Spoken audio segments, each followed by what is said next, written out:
الحمد لله الذي أمر بالعدل والإحسان ونهى عن الظلم والطغيان أشهد أن لا إله إلا الله وأشهد أن محمدًا عبده ورسوله صلی اللہ علیہ وعلى آلہ وصحبہ وسلم اما بعد۔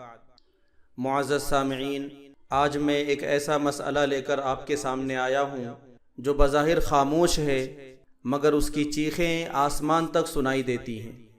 یہ مسئلہ مال کا نہیں ہے، یہ مسئلہ ایمان، انصاف اور غیرت کا ہے۔ یہ مسئلہ بہنوں کا حق دبانے کا ہے۔ یہ وہ حق ہے جو اللہ نے مقرر کیا ہے، لیکن آج بھائی اس حق پر قبضہ کر لیتے ہیں اور بہنیں سماج کے ڈر، خاندان کے لحاظ اور شرم کے مارے اپنا منہ بند کر لیتی ہیں۔ آج کی تقریر میں ہم دیکھیں گے کہ قرآن اور حدیث میں بہنوں کے حقوق کیا ہیں، ایسے حق دبانے والے لوگوں کا انجام کیا ہے، اور کیا بہن کا خاموش رہنا جائز ہے اور ہمیں کیا کرنا چاہیے۔ اللہ تعالیٰ سورہ نساء میں صاف فرماتے ہیں، لِلرِّجَالِ نَصِيبٌ مِّمَّا تَرَكَ الْوَالِدَانِ وَالْأَقْرَبُونَ وَلِلنِّسَاءِ نَصِيبٌ مِّمَّا تَرَكَ الْوَالِدَانِ وَالْأَقْرَبُونَ مِّمَّا قَلَّ مِنْهُ أَوْ كَثُرَ نَصِيبًا مَّفْرُوضًا، کہ جو مال والدین اور قریبی رشتہ دار چھوڑ جائیں اس مال میں مردوں کا بھی حصہ ہے اور عورتوں کا بھی حصہ ہے، چاہے وہ مال تھوڑا ہو یا زیادہ۔ یہ اللہ کی طرف سے مقرر کیا گیا فرض ہے۔ غور کریں، یہ مشورہ نہیں ہے، یہ تجویز بھی نہیں ہے، بلکہ یہ فرض ہے۔ ہمارے معاشرے میں یہ بہت عام ہو چکا ہے کہ ماں باپ کے انتقال کے بعد بھائی پوری جائیداد پر قبضہ کر لیتے ہیں۔ بہنوں کو یا تو کچھ نہیں دیا جاتا یا صرف کھانے پینے کی دعوت پر ٹال دیا جاتا ہے، اور جب بہنیں کچھ کہتی ہیں تو کہا جاتا ہے کہ ہماری بہنیں تو بہت نیک ہیں، دنیا کی لالچ نہیں رکھتی، تمہارا تو شوہر کا گھر ہے، تمہیں کیا لینا دینا۔ سماج کیا کہے گا کہ بہنوں کو جائیداد کے پیچھے لگا دیا، اور نتیجہ کیا نکلتا ہے؟ اللہ کے قانون کو پس پشت ڈال دیا جاتا ہے اور دنیا کے رسم و رواج کو دین بنا لیا جاتا ہے۔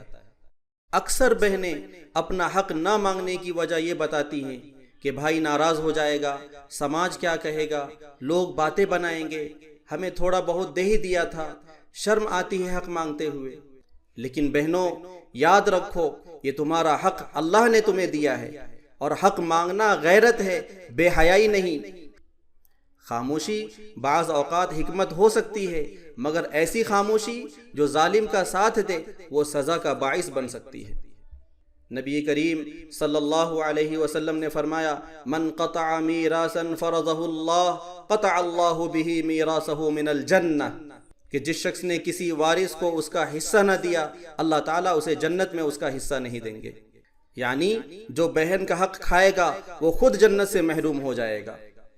قرآن مجید میں اللہ تعالیٰ نے یتیموں کا مال کھانے والوں کے لیے فرمایا، ان الذین یأکلون اموال الیتامی ظلما انما یأکلون فی بطونہم نارا، کہ جو لوگ ظلم سے یتیموں کا مال کھاتے ہیں وہ اپنے پیٹوں میں آگ بھر رہے ہیں۔ کیا آپ چاہتے ہیں کہ آپ کا پیٹ دنیا میں مال سے بھرا ہو اور آخرت میں آگ سے جلتا ہو؟ والدین کی ذمہ داری ہے کہ زندگی میں وراثت کی شرعی تقسیم کی پلاننگ کریں۔ بھائیوں کی ذمہ داری ہے کہ بہنوں کو ان کا پورا حق دیں، دل سے دیں، خوشی سے دیں۔ یہ صدقہ نہیں ہے، یہ فرض ہے۔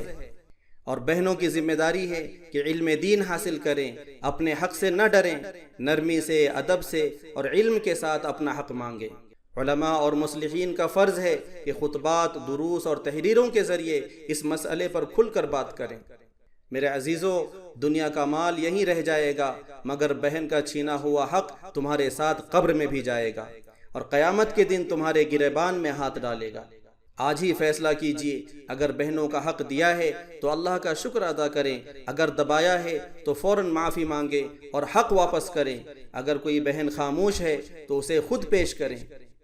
اللہ تعالی ہمیں انصاف کرنے والوں میں شامل فرمائے۔ اللہ ہمیں اپنے کلام اور اپنے نبی کی سنت پر عمل کی توفیق عطا فرمائے۔